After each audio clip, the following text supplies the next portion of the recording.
Yes, yes, just because I saw it in the chat. This is Eric Salahub talking, and I'll let Kerri introduce herself in a minute, but this is Eric Salahub. I teach philosophy. I'm an instructional coach at Front Range Community College, the Larimer campus. I've been working in online learning since 1994. So what, 25 years? And Kerri, do you want to quickly introduce yourself? Sure, I'm Kerri Mitchell. I'm also faculty at Front Range Community College. I teach English, composition, writing courses. I've been very involved with online learning for the last probably 12 to 15 years as well. Eric and I are currently serving as our Larimer campus instructional coaches. I know Eric's also been the instructional coach for online learning. And we have also developed something called the Active Learning Institute, which we run at Front Range every semester.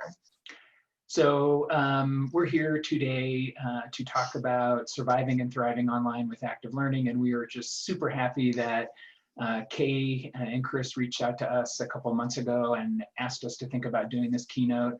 I'll just mention I've been involved with the ELCC even before it was the ELCC, I think going back at least 15 years and attending lots of conferences. So I am just super happy to be here today.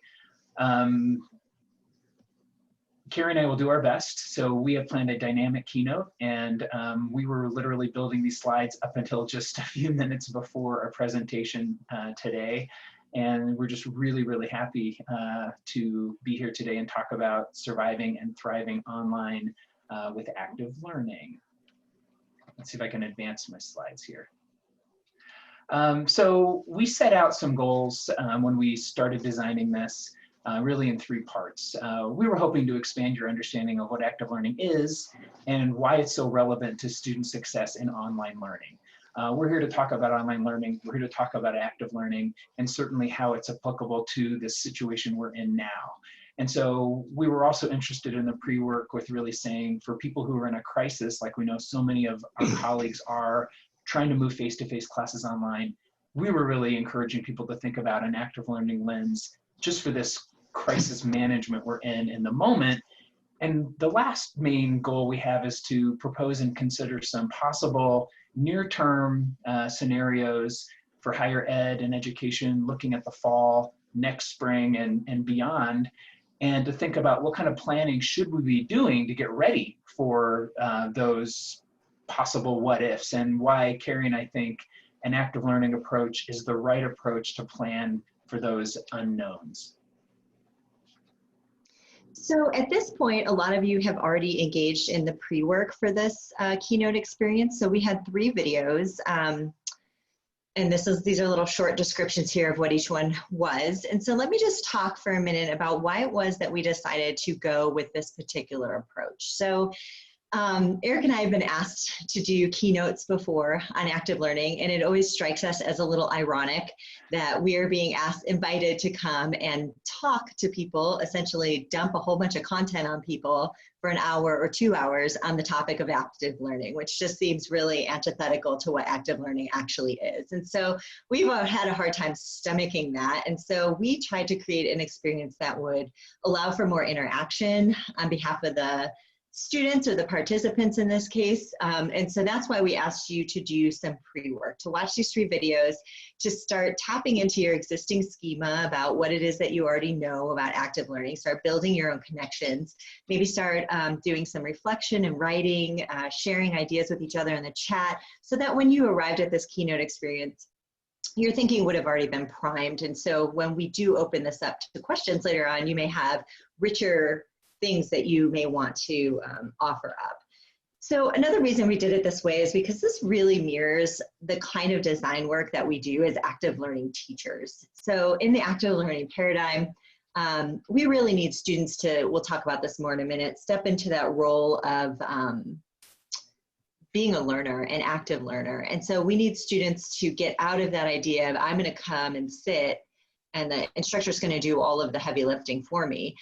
We need the students to come and be totally engaged and be totally prepared. And so Eric and I do this kind of thing a lot, where we give students something to do that's content related before class, and then they come to class and they have to step into that role of being an active learner.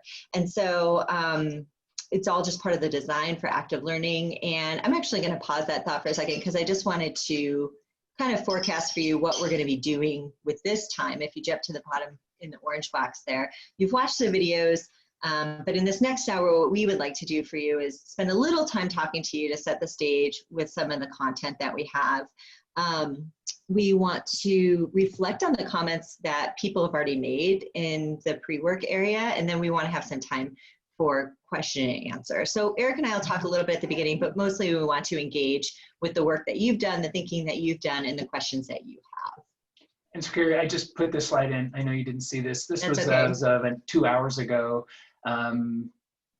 Who, lots of people had watched some of these videos and made some comments. And so this was, so thank you everyone who took the time and had the time to look at the pre-work. So I already got ahead of myself before in talking about this actual paradigm shift. And so, but really this is a little bit of review if you watched the videos, and if you didn't watch the videos, that's okay. We'll just kind of bring you up to speed for a minute here. But when Eric and I talk about active learning, we're not thinking about just throwing some activities into a class that already exists. We call that icing on a cake or sprinkles on a donut. We're actually talking about an entire paradigm shift. So teachers are no longer just standing in as the content experts whose job is to kind of transmit the knowledge that they already have onto their students. Teachers need to step into this more active and dynamic role of being course designers and learning facilitators. They have to be incredibly intentional about how they're setting up their courses, whether they're residential, hybrid, online, and how they're facilitating those courses, what their role in that course is as a learning facilitator. Alongside that, students have to step into the role of active learners. Quite often, students are coming to us having practiced being passive recipients for a long time. Either they have taken face-to-face classes where they know they can just show up and the teacher's going to do the heavy lifting, the lecturing, and that they can just take notes and no one's going to call them out on that. Or they're used to showing up, in some cases, to an online class where material is dumped on them and they can do what they want with that material in terms of getting themselves ready for the test. That's not the case in an active learning paradigm. Students have to step into that role as learners. The teacher designs the course with regular, consistent tasks that need to be done throughout the week in order for the student really to be involved in class. What often ends up happening, teachers will sometimes ask us, how do you actually get students to step into that role if they so badly want to be in that passive role or they're so used to it? Well, one way to do it is through honoring that formative work. When Eric and I set up our own classes, we give at least half of the class weight, the grade, is weighted toward that formative work. We're not just grading the big stuff like the exams or the papers. We're giving a lot of that credit to the heavy lifting that we're asking students to do day after day in the active learning paradigm. And so they see that we're valuing that work. But also there's kind of a positive peer pressure that happens.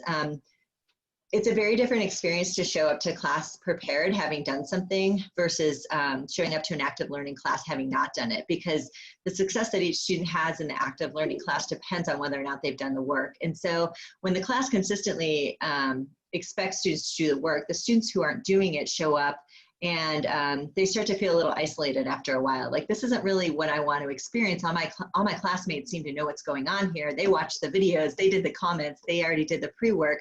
They're having a much more connected experience than I'm having right now. And so we usually find within a couple of weeks that all students buy in to the active learning paradigm, because nobody wants to come to such an active class and feel like they don't have any place to be in that class. So we're telling you that because we wanted to put you in the position of being those students who had an assignment to do. Some of you were pressed for time this week. You probably didn't have a chance to watch the videos before you got here today. That's okay. You'll have a different experience than the people who watch the videos, but we would say it's not too late. Those videos will stay up in YouTube, and you are always welcome to go back and watch those, and then that'll kind of reinforce the learning that you get to do over this next hour. So I will just add this definition of active learning. It's really about designing to set the stage for students to actually learn. And active learning is grounded in the research about brain-based learning, and it is really intended to focus on research-based instructional strategies. And so again, that's what we really tried to do, was set up this keynote to kind of model an active learning class. So no shame or any blame on people who didn't do the pre-work. But as Kerri pointed out, if you did the pre-work, your experience in this keynote will be very different than if you didn't. And so I think hopefully everyone will get something meaningful out of this. Another reason Kerri and I experimented with this synchronous / asynchronous keynote is we've both been teaching online for a long time. And up until a month ago, when I heard the word online, I thought asynchronous, because pretty much everything we do in online learning is asynchronous. Not completely, but largely, if not 100%. And as we've seen our colleagues try to take face-to-face classes and move them online, we realized that many of us are adding synchronous elements like Zoom meetings or WebExes to our new remote classes. And so we decided, Kerri and I, to try to mix and match these two elements. So we put out some asynchronous videos, and you could watch those anytime. And we're really curious, what's the right mix, or what are some of the ways to mix some asynchronous student work with some live synchronous work. And so I am really curious, maybe in the Q&A session at the end, to get some of your thoughts on what's the right balance or mix between synchronous live elements that might be in a class, a quote unquote online class, or mixing with the asynchronous elements. I'm just curious about that. It's something I am learning more about. And I will point out that Mary in the comments on one of the videos was talking about creating new hybrid classes. And so when I see the word hybrid, that used to have a meaning to me. Hybrid used to mean partly online and partly face-to-face.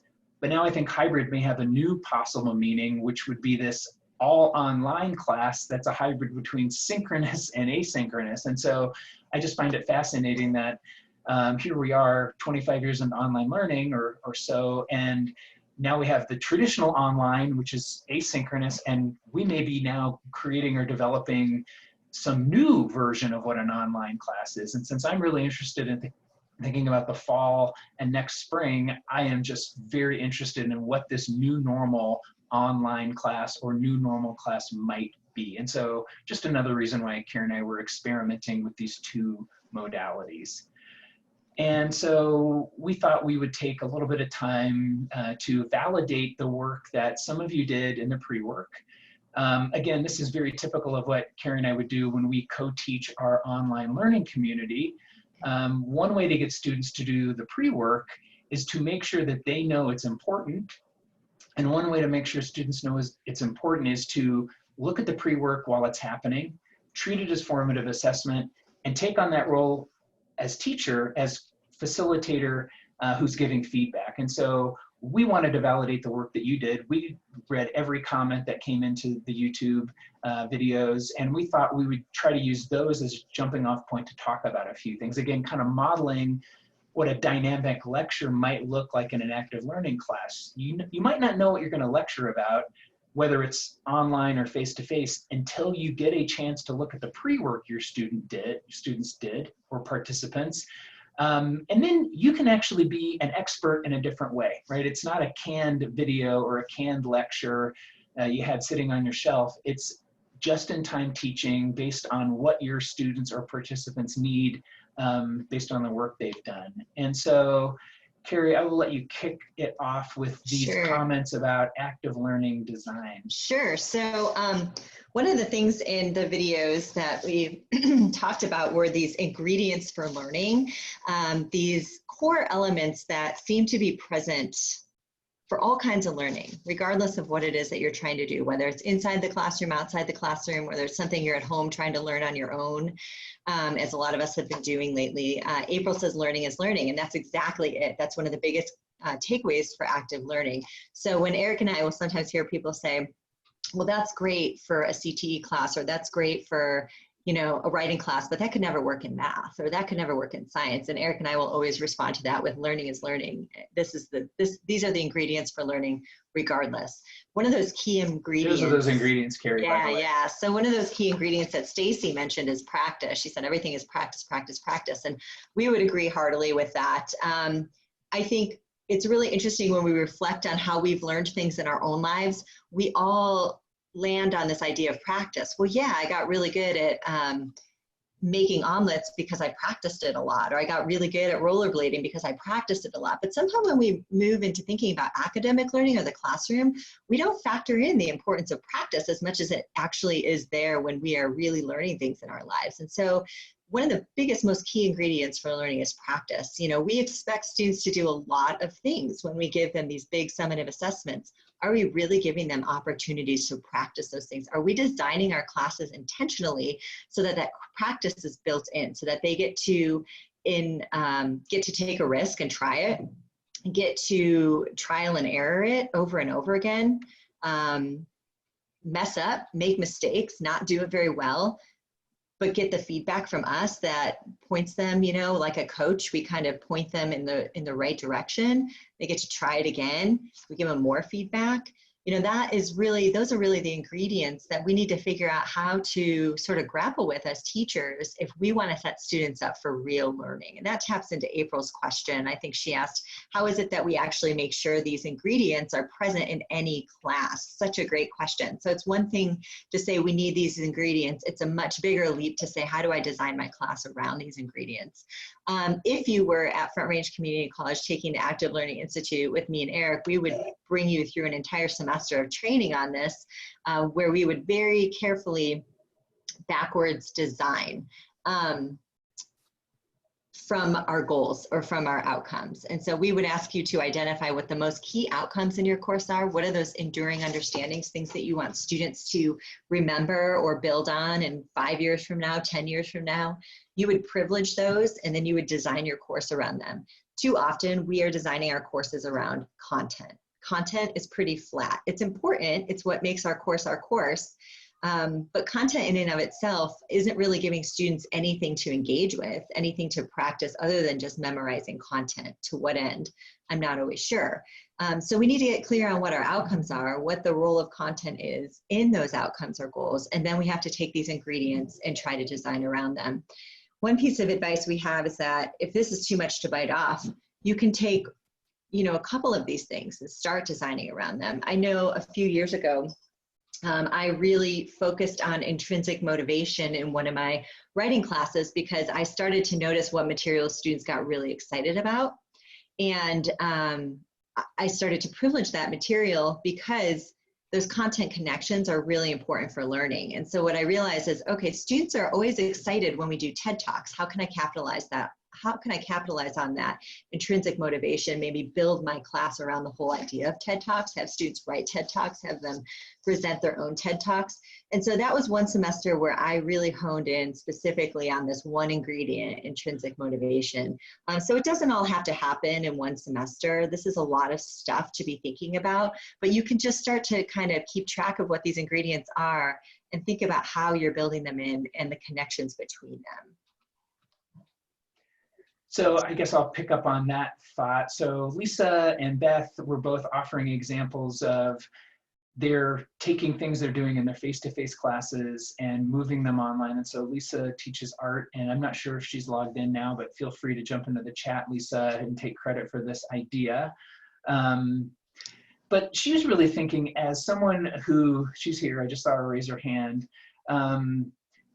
You know, Lisa's already an active learning practitioner. She is an art studio teacher. And so this is a drawing class or something. And so clearly there's maybe some lectures, but you know, this is really about outcomes and about students doing the work and getting better. But clearly Lisa has a role in that face-to-face version of the class where she's watching students do work, giving feedback. And so she was just posting about how do I take what's already an active learning dynamic in a face-to-face art studio and move that online. And Beth chimed in that, you know, clearly she's now breaking people out in Zoom breakout rooms using shared Google Docs and breakout rooms. And this is an active learning strategy that I'm imagining, Beth, if you're here, you might have done something very similar in your classroom. If you had a computer classroom, or you might have had students break into groups at tables and do a very similar activity.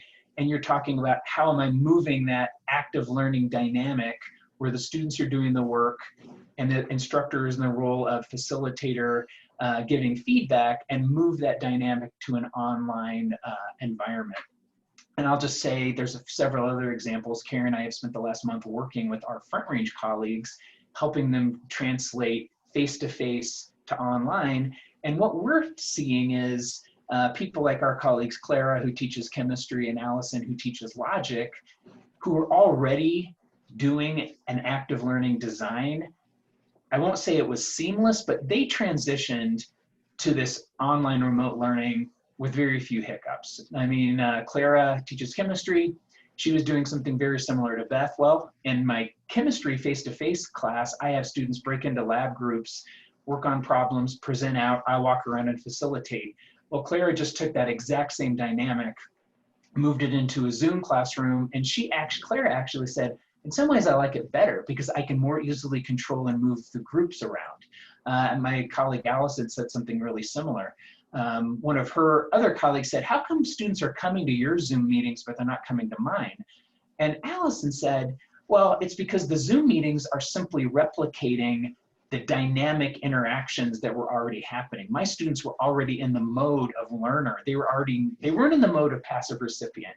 And so it was very easy to transfer them to a different modality.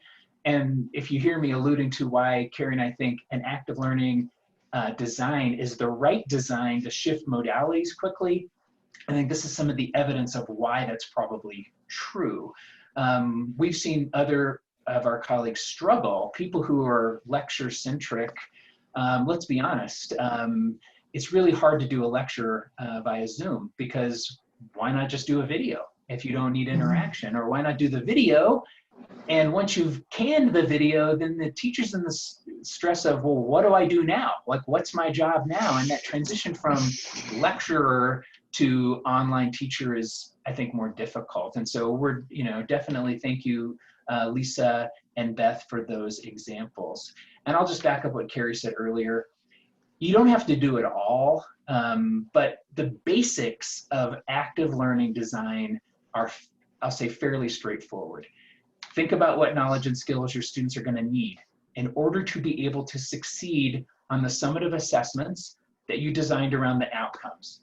And then, how do you actually build in opportunities for students to practice? And as Stacy said, they're going to need a lot of practice.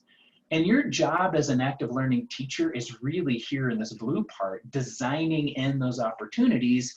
And then you're there not to lecture so much, but to facilitate their learning. And so you don't have to do it all, but following this basic guideline, I think, is something that is approachable. Kerri, do you want to comment on this?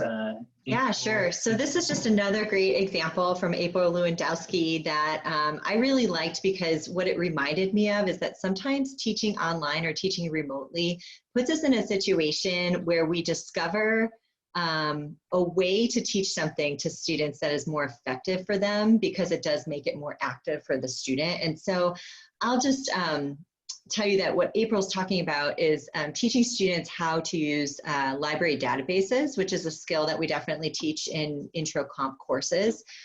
For years, I know that I and all of my colleagues who taught residentially English 121 or 122, we would walk students over to the campus library, and one of the librarians would spend an hour and a half at the front of the room talking with students about what databases are, why we use them, why they're important, what they look like, how to access them, key searching techniques within them, and that kind of thing. And they would cover all of that information, and then the students would be released.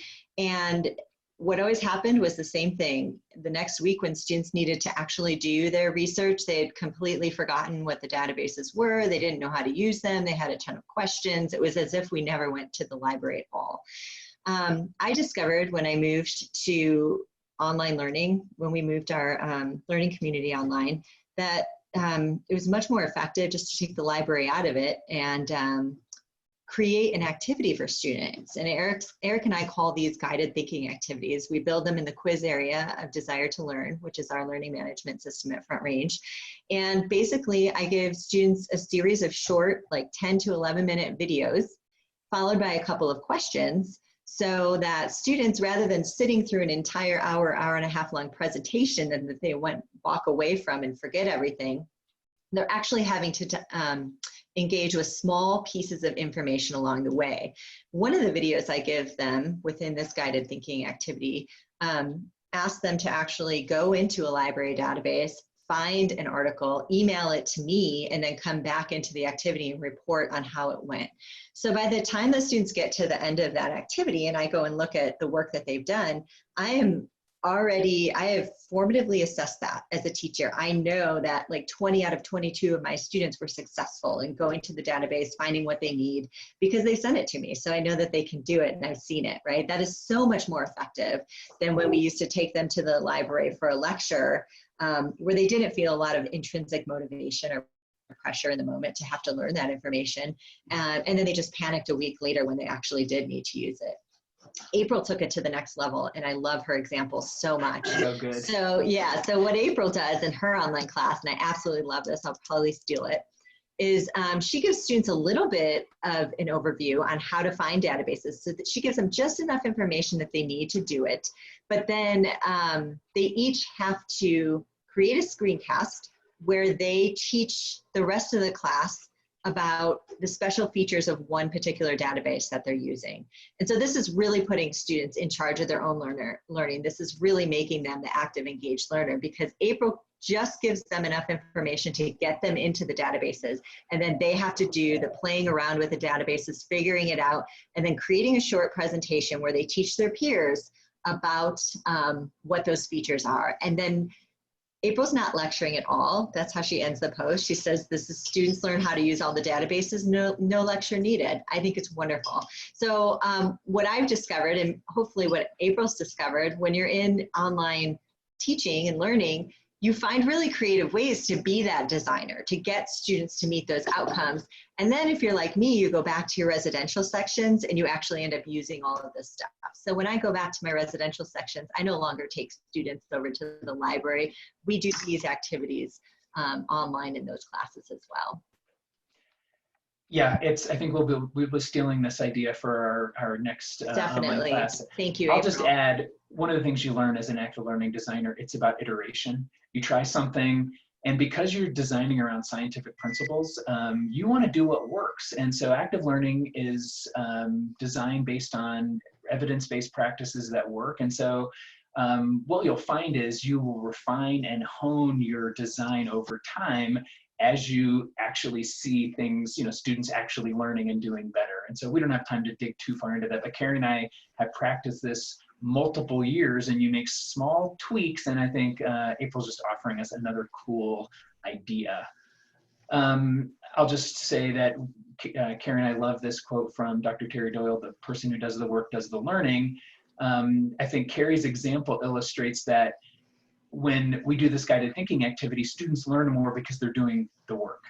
April's just showing us that even when we think we're making students do the work, it's so hard for teachers to not do the work for the students. And so I thought Kerri and I just paused to think we can always step back and ask ourselves this question again.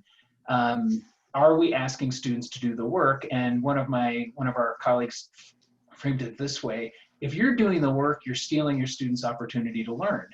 Now, that doesn't mean you don't do anything, but it constantly asks us to think about who's doing the work. And since the person who does the work does the learning, because learning is actually happening in the brain, this is what active learning is all about: designing a class where students are doing the work and you're doing the, helping them, or maybe not helping them, facilitating, giving them just-in-time help. And so we really love Dr. Doyle's comment here. I'm going to speed up because I want to leave plenty of time for comments. A couple of you were pointing out in the comments, not everybody likes active learning. What do we do with resistance? What do we do with students that don't want to do it? Amanda said, well, I know that online lectures aren't the best thing ever, right? I mean, doing Zooms and just talking the whole time. But what happens when people expect us to follow the old paradigm? And I think Amanda might have been talking about parents. They don't think I'm a teacher if I'm not lecturing. Or we get students that say, my job is to listen and your job is to talk. Or we might even get supervisors that Maybe they tell us they want us to be active learning practitioners, but when they sit in our classes, their comments on our evaluation talk about why aren't we lecturing or something. And so I think in a nutshell, what Kerri and I would say is most of these concerns about resistance come from people who are in the old paradigm. And so the answer to the resistors is to move to the new paradigm. And so students complain about doing the work when they believe their job is to be passive. And parents or supervisors complain when teachers aren't lecturing when they think our job is to be content transmitters. And so, you know, the answer that we found is simply to go all in and let students behind the curtain, let them know why you're doing what you're doing, talk about learning in the brain, talk about the active learning paradigm and why it drives learning, show them the research, let them know why you're asking them to do these things because it actually is going to cash out in more learning. If anybody wants, I can send you the link to this. This is from Harvard from last year. Just in a nutshell, what this research out of Harvard said is when they put some students in an active learning class and some students in a lecture class, and then they, after the lesson, they quizzed them. And then they asked the students, how much did you learn before they saw their quizzes? And you can probably guess what happened. The students who got the lecture liked it more and they thought they learned more. And they wanted more lectures. Of course, what the quiz results showed is the students who got the active learning lesson learned more, significantly more. And so we don't know what Harvard's going to do, but we think the answer is to let students know your perceptions about learning are rooted in your belief in this old or current paradigm. And if you show students, for instance, why not show students this Harvard study and tell them, part of becoming a learner is checking your assumptions about what you've learned. And so even Harvard students were more interested in feeling good in a class, feeling comfortable, and not so much about learning. And so we're just going to encourage you to fight against the resistors, although we'll just tell you, if you go to the new paradigm, there won't be as much resistance as you think. I'll just say, because I want to transition over, because we have 25 minutes left. Mark Hussey just said, it's hard. Designing an active learning class is not something you're going to do in a weekend. What kind of support can we expect or should we expect from our colleges, our leadership, from each other?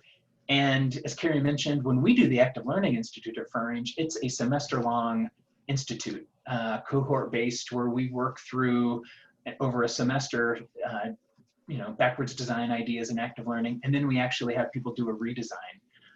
I've seen in the chat people are asking about this stuff. We can't run you through the Active Learning Institute, but if you're interested in working with us on this, I'll just say email us, and we want to talk about ways that we might be able to help people out. I will just say it is a lot of work, but I hope that we are, as educators, thinking about this for the fall. What should we be doing now to set ourselves up to be successful in the fall?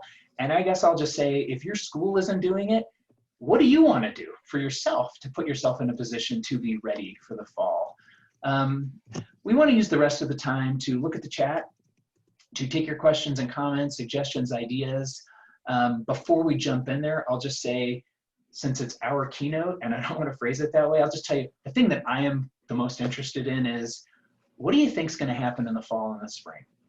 And how should we be getting ready for these possibilities? And so I am happy to entertain any questions or comments about active learning or online learning.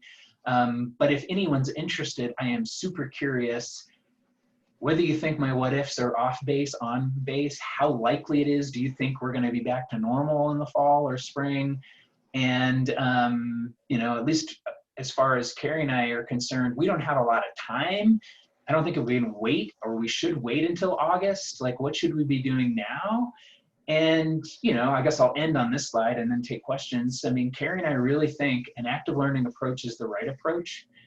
We really think people should be designing flexible, adaptable, active learning courses, probably based on online learning, because once you've got that online class, it is so easy to shift it to a face-to-face class or to a hybrid class. And so I'm going to quit talking and look over to the chat and see what comes up. And Kerri, feel free to jump in, or any of the other moderators. What do you want to talk about, everyone? Noticing one person, and I'll work my way back up. I've just spent, a lot of people are just throwing in really great comments, but one person said, what's happening in FRC and math, at FRCC in math with active learning? That's tricky at Front Range because we have 3 different campuses plus online learning. At the Westminster campus, I think almost every full-time math faculty member has been through the Active Learning Institute. A couple people at Boulder have been, a couple people at Larimer have been. So the shift is happening at different, it's staggered, I think, at our college because we have different campuses. But you are most welcome, Sherry, to reach out to us, to me and to Eric, since it sounds like you're at Front Range, and we can talk more with you about that. I'll just add, since I'm looking at the chat too. Sorry, Kerri, to step on. Yeah, go for it, Eric. We had two of my favorite math colleagues from the Westminster campus, or actually many, but have went through, and they have seen, I'll just say, quite remarkable results when they've translated their classes to active learning. And by remarkable, I mean Calc 2, students earning a letter grade higher, statistics, developmental math. And so I'll just reiterate something we said earlier. Learning is learning. I mean, learning is happening in your brain. We are convinced, and if anybody can show us some evidence to the contrary, learning is the same. And so active learning is the right thing to do because it actually attends to how the brain learns. And so it works in math, it works in automotive, it works in welding, it works in philosophy and logic and writing. That's how we learn. So I'm just picking up on Lori's comment here. She said a screenshot of one of these slides to her department chair because no one's talking about it at her institution. Lori, feel free to reach out to us after. We have started visiting institutions where a few people at the school have been able to get their administration on board. So they've brought us in to kind of kickstart an active learning movement at their college.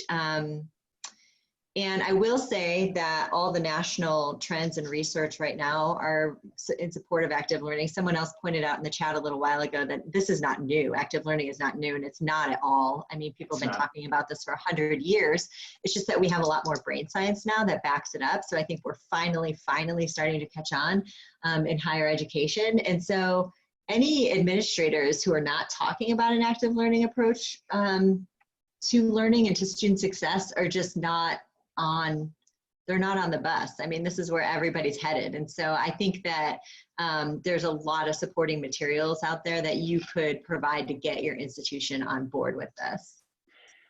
Mark was talking about contact hours. I do think, you know, it raises all kinds of issues. I'll just offer this up. There used to be this clear distinction between online classes that were asynchronous completely and face-to-face classes that were typically completely synchronous. And I think those two worlds just crashed into each other. And so I am very curious what will come out the other side. But yeah, you know, that whole idea of contact hours and the Higher Learning Commission talking about contact hours really comes from that model of that synchronous classroom where it's just interesting at the Higher Learning Commission, when they talk about contact hours and they talk about teaching, they really say whatever's happening during those face-to-face meetings, that's teaching. And that's the contact hours. And so anyone who's taught online knows that just, you have to rethink what those contact hours mean, because if you don't have 3 synchronous 50-minute sessions, clearly we want our online classes to have an equal amount of teaching, but the teaching is different. And so anyone who's taught online has already had to deal with that. I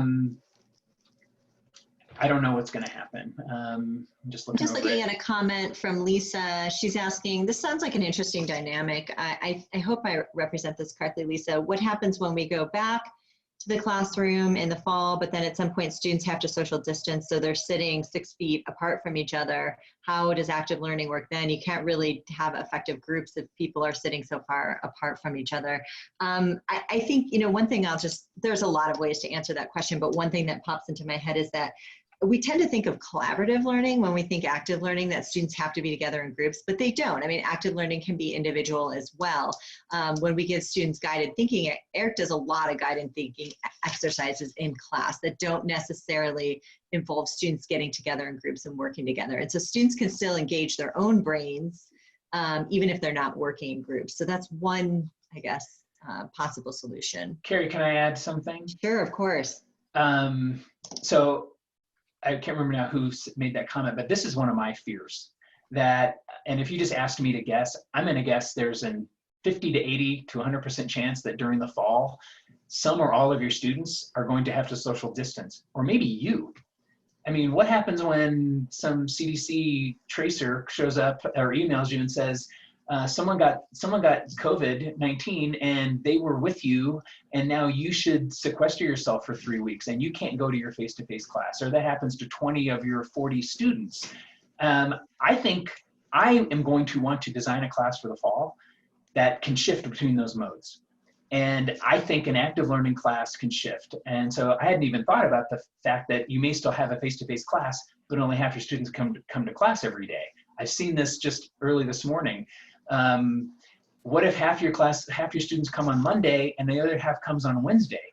And to me, that means you're going to have a multimodal class, because you're going to have to be doing some of the stuff online, some of the stuff face-to-face. You may want to shift halfway through the semester between a face-to-face class and a asynchronous online class. And at least for me, I don't want to wait until July or until this crisis pops up. I want to know, what can I do now to plan ahead? So when this happens, I can tell my students, we've got it covered. You know, if we've got a social distance, or if you get sick, or if your daughter gets sick, or if I do, you know, it won't be another crisis management situation. So another comment in the chat, that's a really interesting comment from Bree. She's talking about 2 different classes that she teaches, and how in a skills-based class, which is her research methods course, it's much easier to facilitate active learning because the course is already skills-based. But when you have these heavy content-based courses, like an intro to psych course, it's more challenging. So how do you do that?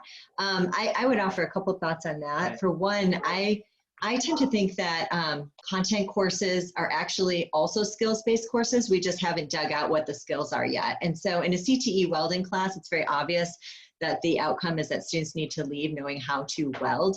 But in a psych class or a history class, sometimes the outcomes or the actual skills are a little bit fuzzier. So we have to start by getting clear on what are those things we want to do. We've worked a lot with some history folks, and there's a ton of content in history, but none of our history teachers just want students to memorize content. They want history students to be able to have been able to draw connections between what has happened historically, what's happening now, and maybe make some conclusions and form their positions on those kinds of things. Those are actual skills, right? Those are critical thinking skills. And so once you start framing your course around what those critical thinking skills are, rather than the chapters that are in your textbook or the amount of information that you need to cover, it becomes much easier.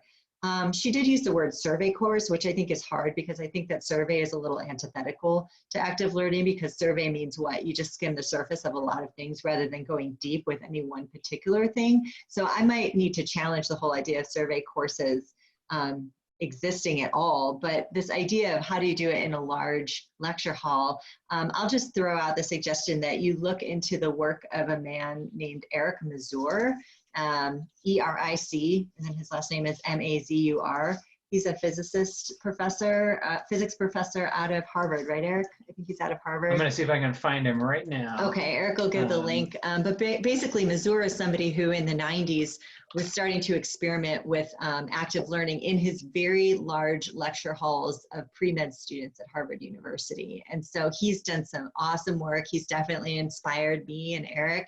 If it can be done in a lecture hall with 250 pre-med students, even though it's not an ideal setting for active learning, I think we can make it work with whatever we have too. So we'll try to provide you his name.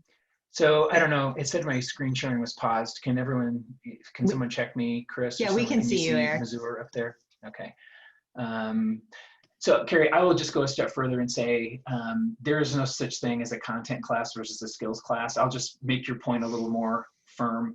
Every class is a skills class, because you cannot assess content. All you can assess is what your students learned, and they don't learn content. I mean, when we think about, so yeah, look up Eric Mazur. He's awesome. Just search him on YouTube. I guess what I just want to say is every class has content and every class has outcomes. And active learning is simply saying, focus on the outcomes. What do you want students to be able to do with the content? And so, Kerri, we've been teaching together in a survey class for the last 12 years. Ethics is a survey class. It is a survey of ethical theories. Right. But when we worked through our learning community, ethics is not about the arguments made. It is about the critical thinking, the comparing and contrasting. And so it's just reframing the way you think about your content. And you already mentioned this, but I'll just say there is no such thing as a content course. We hear that all the time, but I'm simply challenging you that it's not true.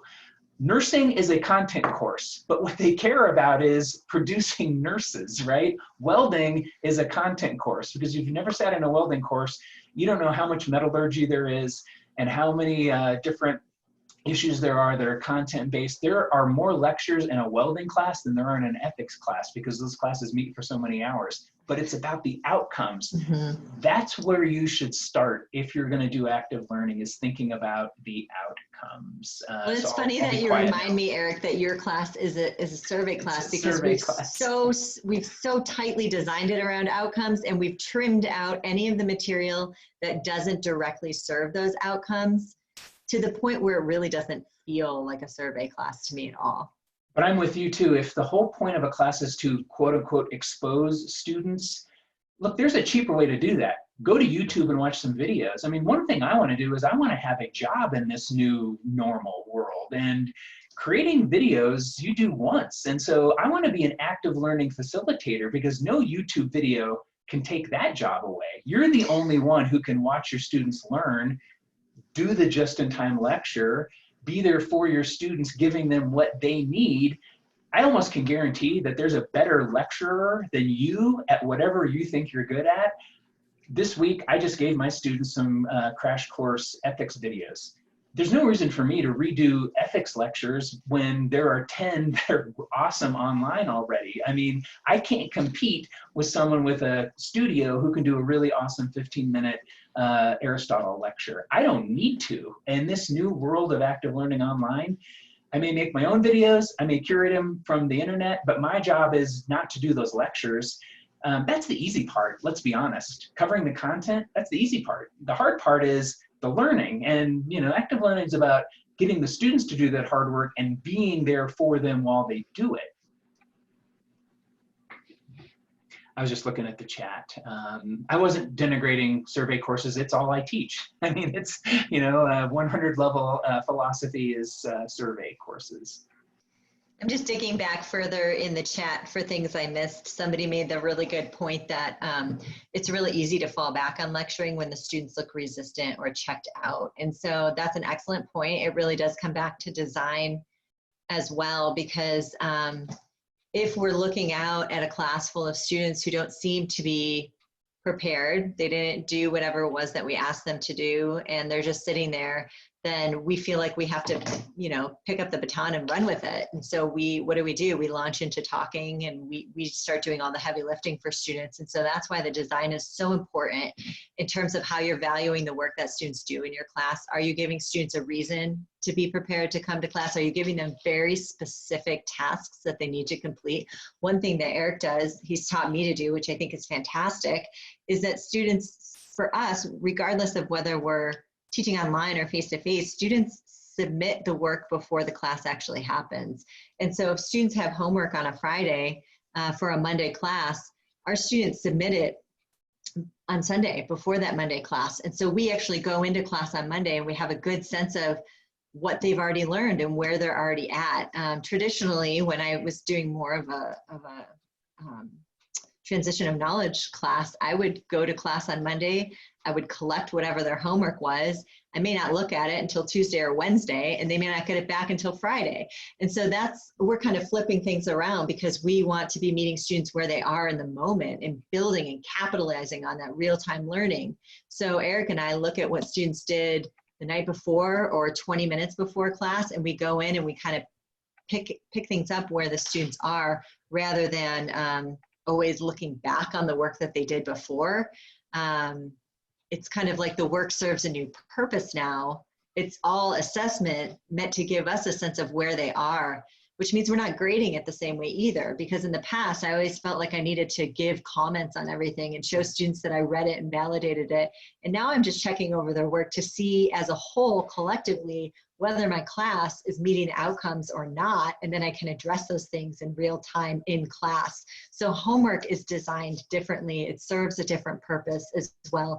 And it also, students get on board with that because they realize it's part of the class culture. Oh, we turn our homework in not when we get to class and hand it to the teacher, we turn it in the night before. And that just becomes the normal. So Kerri, that's probably what we like to phrase pre-work rather than homework, because it tells the student, this is not busy work, it's not worthless.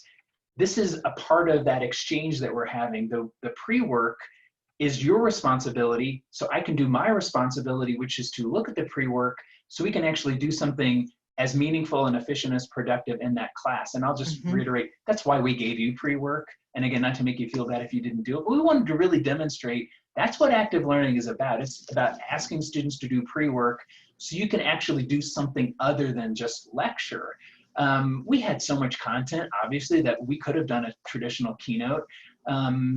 We just wanted to show you kind of what that active learning dynamic is. I wanted to comment on something that came up in the comment, and it scrolled up too far, but someone was saying one way to think about your outcomes, especially if you have a discipline that's related to a particular professional career, is to say, what is the student actually going to need to do in their job?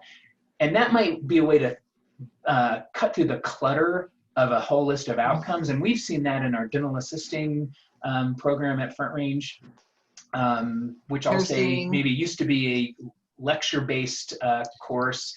But since now we have dental assisting faculty that are really thinking about, well, what are students actually going to need to do when they get into the clinic, and writing the course based on that lens. And again, it didn't change the course completely, but just thinking about it from that perspective. When I think about ethics, Karen, I just say our ethics class is about critical thinking and entertaining ideas. I mean, that is really what we want students to do. There's no profession for an ethicist, unfortunately, but that's pretty much what you're doing. You're analyzing, synthesizing, doing critical thinking. So thank you for that.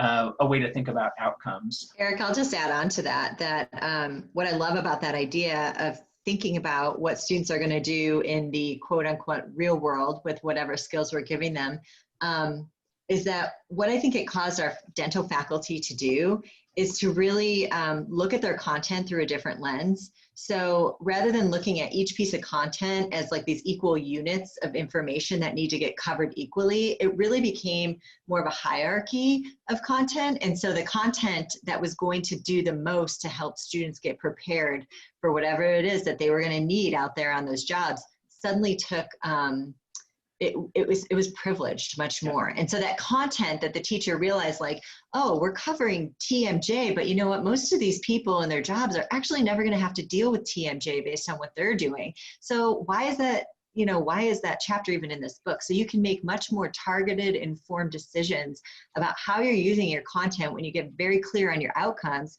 and you start having those conversations with yourself about which pieces of content really help serve those outcomes and which pieces of content just don't. And maybe I need to reduce the coverage of that content or just eliminate it entirely. Because I think in the old model, the transmission of knowledge model, we see all content as equal. We see every single piece of it as equal to the next piece. And so that's where we run into problems where we feel crammed. We need to cover it all. We don't have time to get through it all. We deal with content differently. So Kerri, I want to jump in and talk about what Brandon just asked. I'll just add one thing. If you're not a dental assisting teacher and you can't think about the clinic, you can definitely think about what classes students going to be taking next semester. And so most of us are prepping students. Our English 121 comp class, I mean, the outcome really is preparing students for English 122. A 100 level ethics class is really not to prepare students to be ethicists, but it's a core class that's helping students learn core outcomes that'll help them do better in their next semester. But Brandon, we're not telling you to throw away outcomes. What we're saying is if you actually look at the CCNS outcomes or wherever you are, we can almost guarantee that the outcomes that are there, there's already a hierarchy. If you just plot them on Bloom's taxonomy, what you're going to find more than likely is there are some outcomes that are lower level, memorize, recite, and then there's some at the top, evaluate, compare and contrast. And so if you think about your course, as Kerri just said, you don't have to give equal credence to every single, if you have 20 outcomes or 100. Anatomy and physiology has a ton of outcomes. It covers the entire human body. But it's really, if you look at all of those outcomes, there are two that stand out. And if you really think about anatomy and physiology, what is it for? It's to set students up to go to nursing school, or it's to set students up to go somewhere else. So again, it's not about cutting out outcomes necessarily. It's about looking at what you really care about, what you actually hope students remember 6 months or a year away.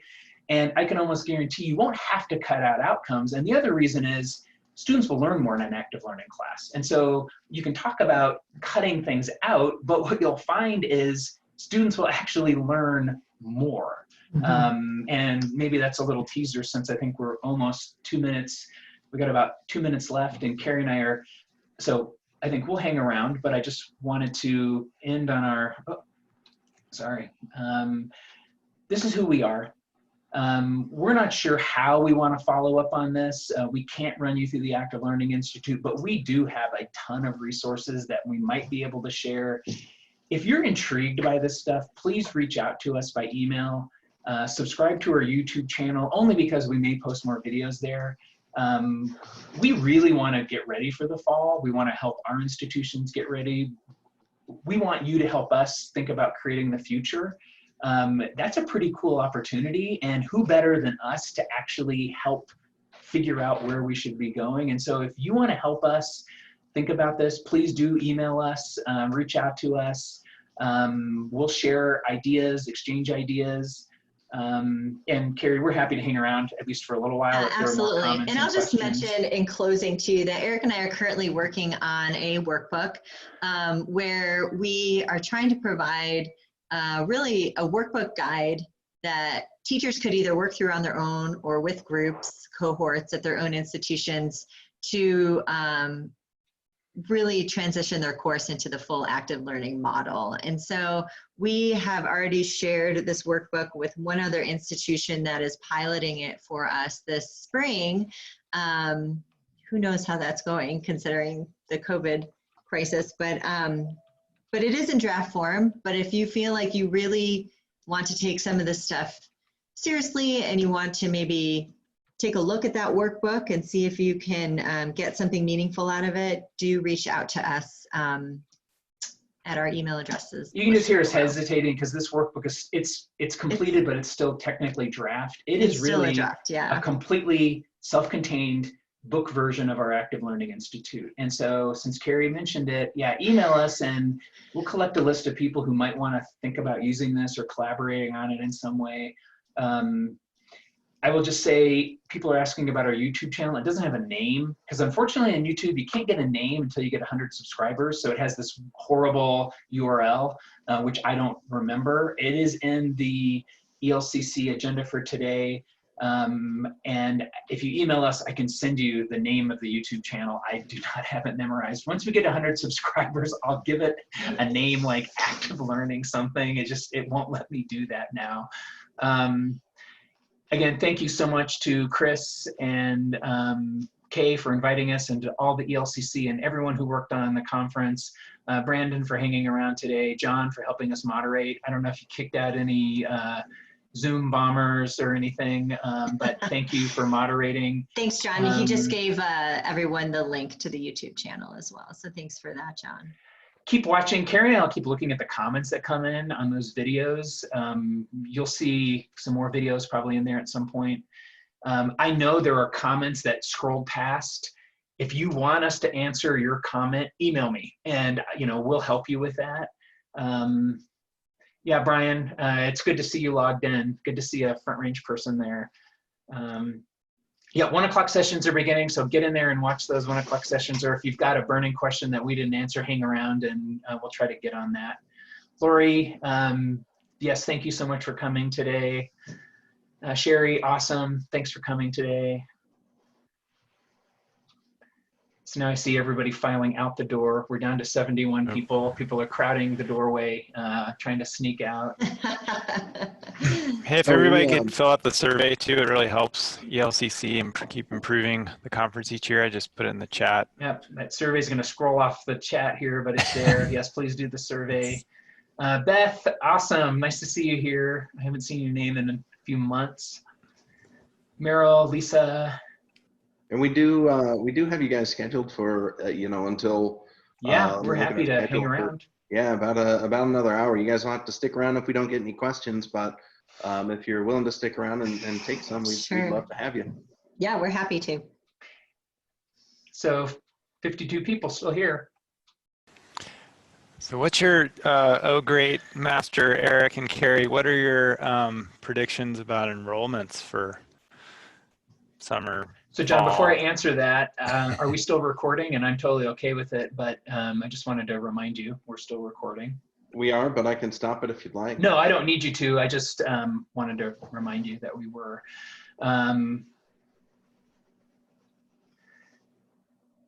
So I'm looking at the chat. This is Munderwoo. Would you email me or Kerri, and we can talk. I think, yeah, I'd have to give that one a little bit of thought. If you're trying to help all folks get ready for online teaching experience, there's probably a lot. But we have some suggestions, and if nothing else, we might suggest so email us. We can talk about that offline. Yeah, absolutely.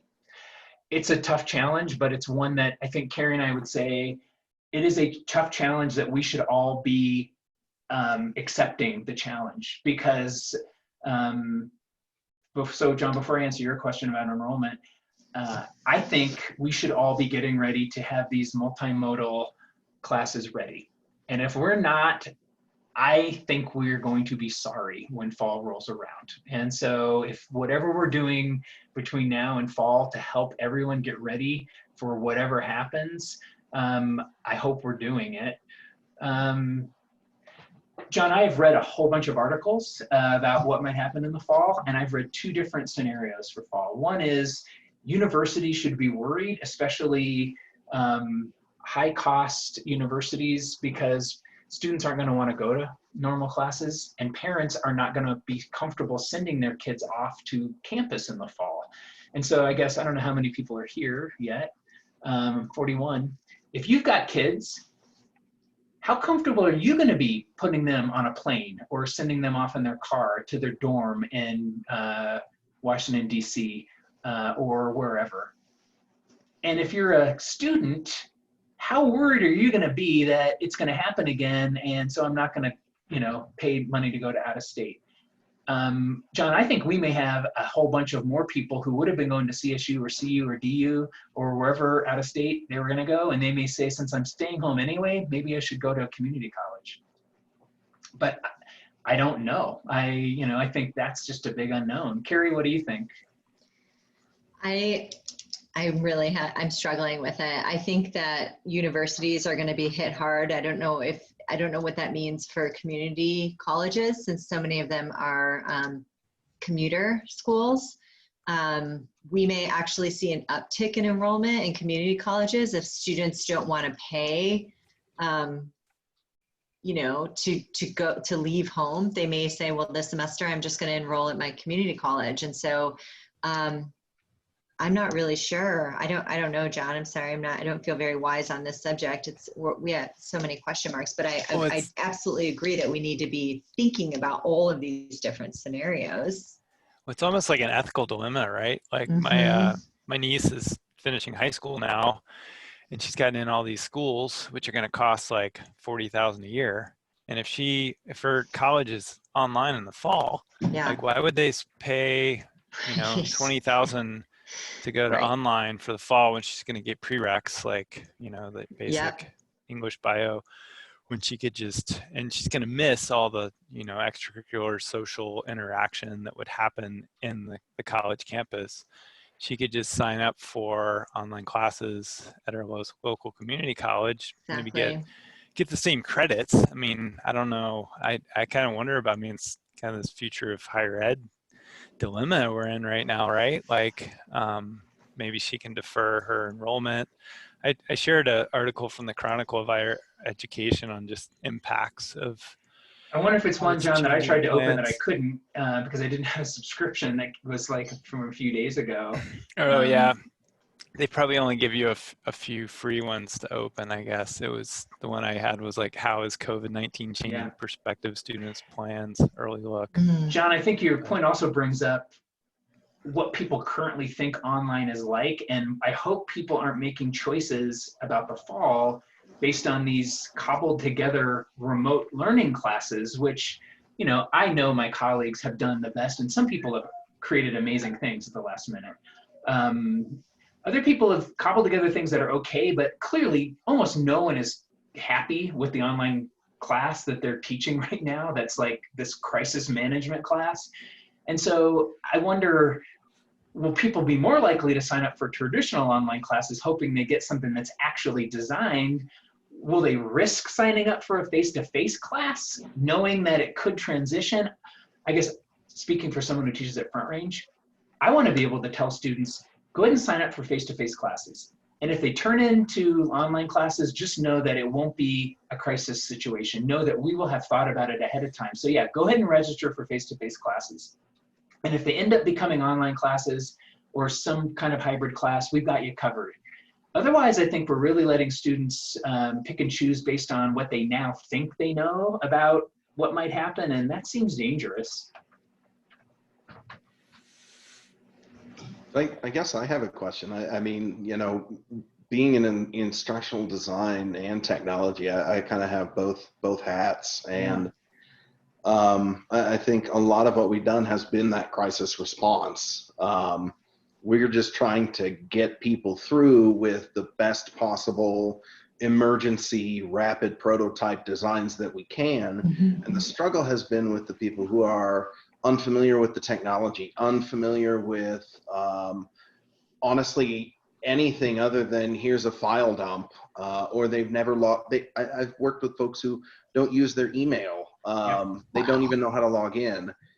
And I guess my question for you is, are there effective strategies to help those people move from where they are now, the traditional classroom lecture test model, towards active learning, even if we have to move that towards a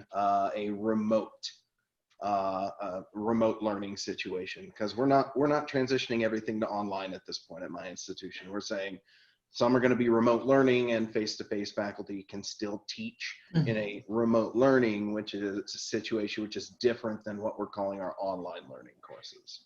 So Brandon, I would say for right now, you're doing what everyone else is doing, and I'm sure you're doing is great, or you know, is better as well as or better than everyone else. I think to set people up for the fall, I mean, I think we should do something more robust, maybe something more like an active learning institute, more like an active learning workbook that actually teaches people active learning strategies. Because as I mentioned, if you're already ensconced in this active learning paradigm, making these shifts is easy. I mean, it really is. I mean, it's not that hard. I guess I'll ask you, Brandon, since you're an instructional designer, what advice are you giving your college leadership? I mean, what should be happening between now and fall to set up these teachers to teach these quote unquote remote classes? I mean, how do you help people plan not knowing if they're going to have a face-to-face class, or if it's only going to have, if they're going to have to social distance in the classroom, or if they're going to have to transition? So what do you mean by remote, and how are you planning on helping your instructors and faculty get ready for the fall? I mean, have you thought about that yet? I think me personally, yeah, it weighs on me quite a bit, because I think that our original plan was, hey, we've got, you know, 3 weeks or so before we're going to, you know, go to remote learning. So you're doing that for summer? Well, no. I'm talking about way back when this started. Oh, I see. I got it. We told faculty, hey, here's the plan. It was cross-departmental. There were faculty involved, administrators involved in setting this plan up for where support was, where technology was going to come from, how we could fund people to work from home and work remotely, because, If your computer's 12 years old, you probably can't do your remote teaching. Well, that came out on a Friday, and by Sunday, they had said, never mind, it's starting on Monday. Yep. I mean, the rapidity with which this happened was, I mean, everyone was in crisis mode at that point. And I don't want that to happen again. And so I'm advocating for quicker decision making. I'm advocating for folks to reach out now. We are looking at, and I've shared it a couple other times, we're looking at for this semester, telling people to, we're looking at accomplishing your learning objectives, right? We're not looking at finishing your assignments and your readings and your content. We are looking at how can you help your students to accomplish the outcomes that are set forth for your course. That sounds perfect. And I think we're going to approach that kind of, like you guys were talking about earlier, that slimmed down version of folks' courses for fall, because I think there's going to be a lot of uncertainty still, a lot of anxiety still. We're well, Brandon, flexibility, all of that. You're at Red Rocks, yes? No, I'm at University of Colorado, Springs. I'm sorry, yes. So if you're willing, let's collaborate, because I have a feeling, I'm hoping that, I'm just with you. I'm not blaming anyone. I know everybody's in crisis mode, but I feel this extreme pressure. Like, all we're doing now is planning for summer, where I think like we should be planning for fall at the same time. And so let's keep in touch with each other, Brandon, because if your school comes up with a good plan, I would love to be able to share that with anyone who will listen, or if we come up with some good ideas, let's stay in touch, because I think at some point, everyone's going to start thinking about fall, and I'm tired of being in crisis. I mean, it's still going to be crunch time to get ready for fall, asking people to think about designing these multimodal classes. But there's time if we started now. Anyway, thank you for that, Brandon. I'll just point out to Brandon that I actually think that the silver lining for this, as active learning proponents for us, is that people are being forced to have really hard conversations with themselves about what matters most in my course and what are those outcomes that students need to achieve. And I think that we get comfortable in our ways as teachers, and we don't always stop to reflect on those things. And if someone's been teaching for a long time, their courses really start to get very bloated, in the sense that like more stuff just keeps getting added and added, and teachers trying to keep it fresh, but they don't necessarily get rid of old stuff. And so there's just more and more stuff that's thrown at students. And somebody in our current active learning institute was reflecting on this a week ago in an online discussion we were having, and she was noting the assignments and things that she's chopping out right now, and then kind of differentiating between that and the stuff she's keeping. And she said, busy work in a crisis is probably busy work during normal times as well. And I thought, agreed. If it's not essential now, maybe it wasn't essential then. But I'm agreeing here. We're in this teachable moment, and so I hate to capitalize on a crisis, because I mean, people are literally dying, and I don't mean that, but yes, we have a momentum, and it's the right thing to do anyway. I'll just, but Karen, I think this was always the right thing to do. We just thought it was going to take a generation to move us to this new paradigm, and we thought we would spend the rest of our careers slowly moving people, starting with early adopters, and eventually in 10 years getting to everyone else. Right now, man, these two paradigms just crashed into each other, and everyone has been forced to think about essentials and outcomes and what can I do? And it's not about the assignments. So Brandon, I just love how you bring that up. It's like all of a sudden the assignments are this extra thing that we've tacked on. And just to be honest, before I did an active learning design, I had all kinds of assignments in my class. I just couldn't have told you why they're in there. And so this is forcing us to actually think about what matters, which, as Kerri points out, we should have been doing that all along.